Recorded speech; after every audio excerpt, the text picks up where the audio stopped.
So the question out there is, why must America lead on climate change? Is it because they are the world superpower? Is it because they have the influence in all corners of the world? Or do they just think they are better than everybody else? And the answer to this really is quite simple. America led the Industrial Revolution. American companies have been innovating for a long time because they have such a competitive setup within their country. This is evident from the rise of Silicon Valley, from the rise, the fall, and the revival of the Detroit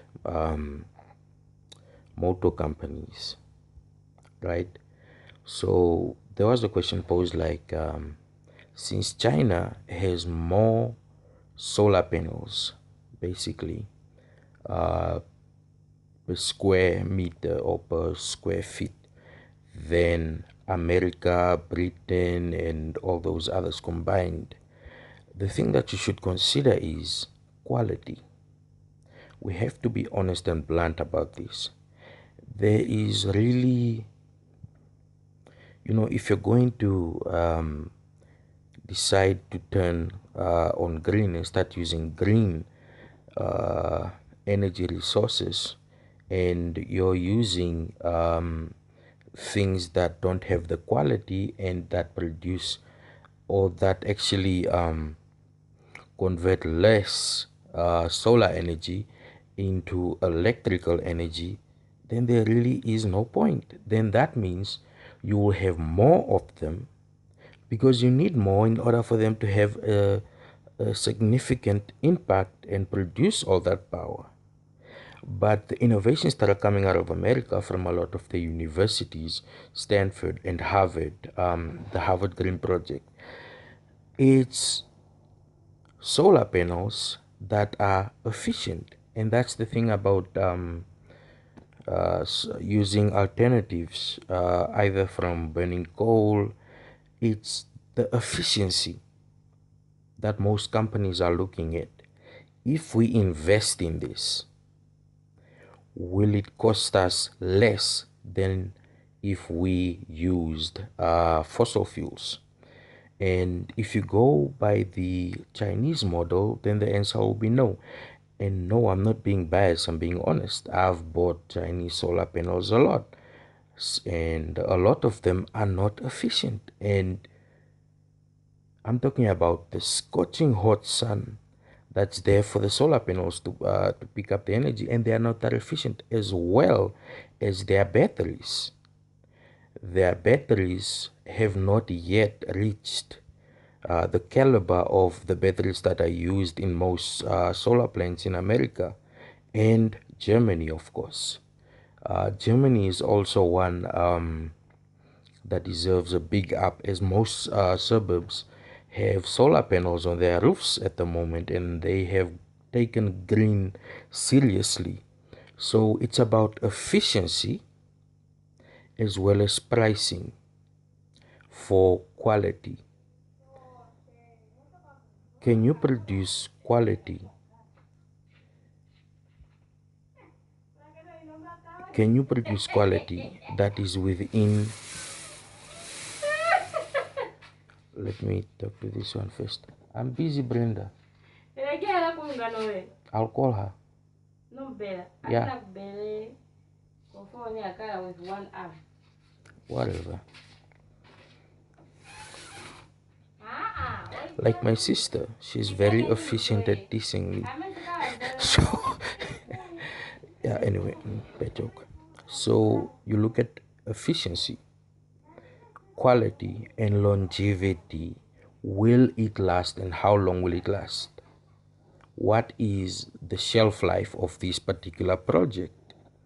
And people are going about producing solar panels, or at least demoing solar panels that are organic, right? That are smart.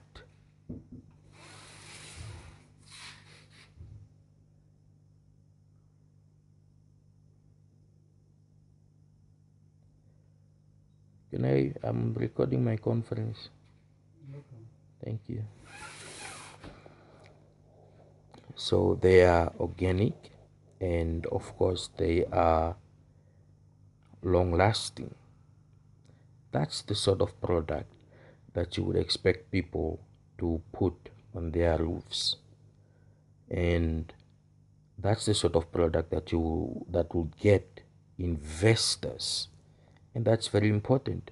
How many private companies are willing to invest in something if it doesn't meet the standard of quality that they expect?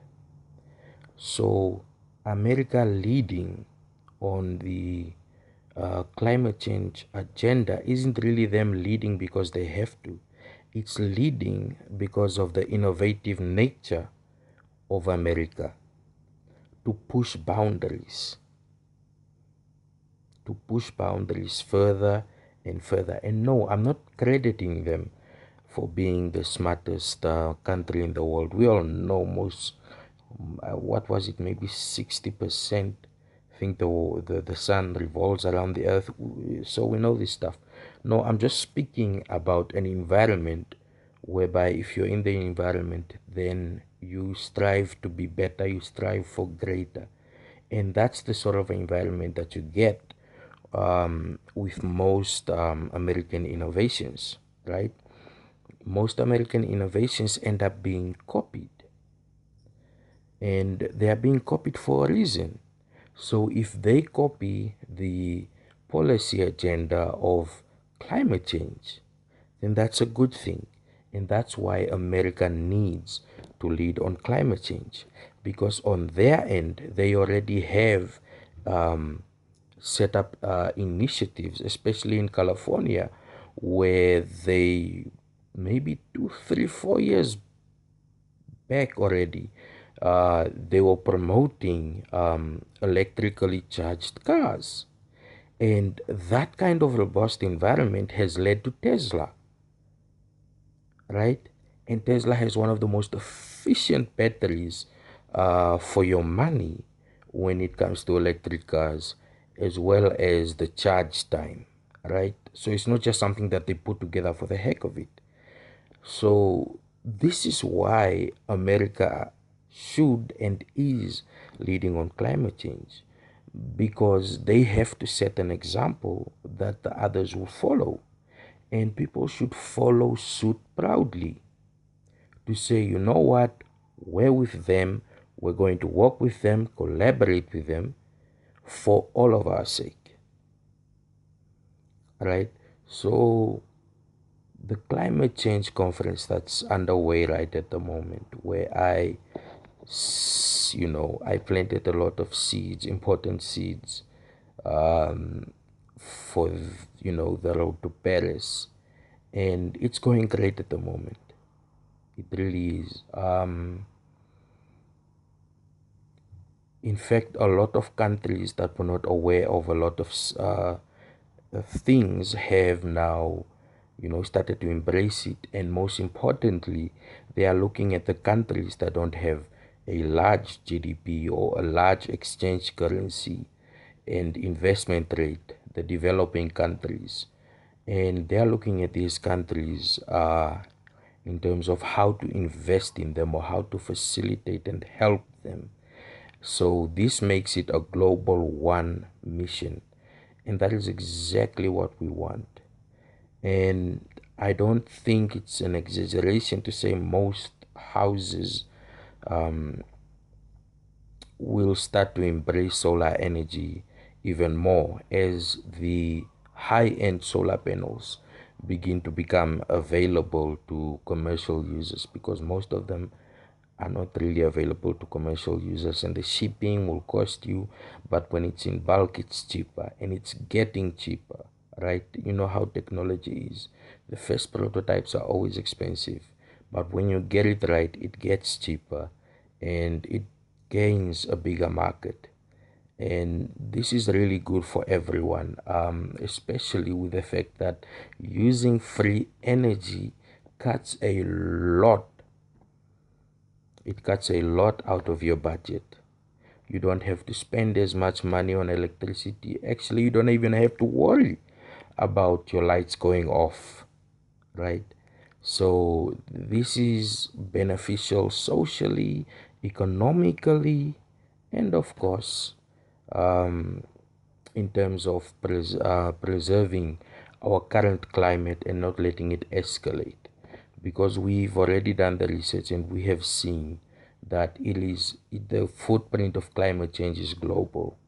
It really is. So we just have to keep on pushing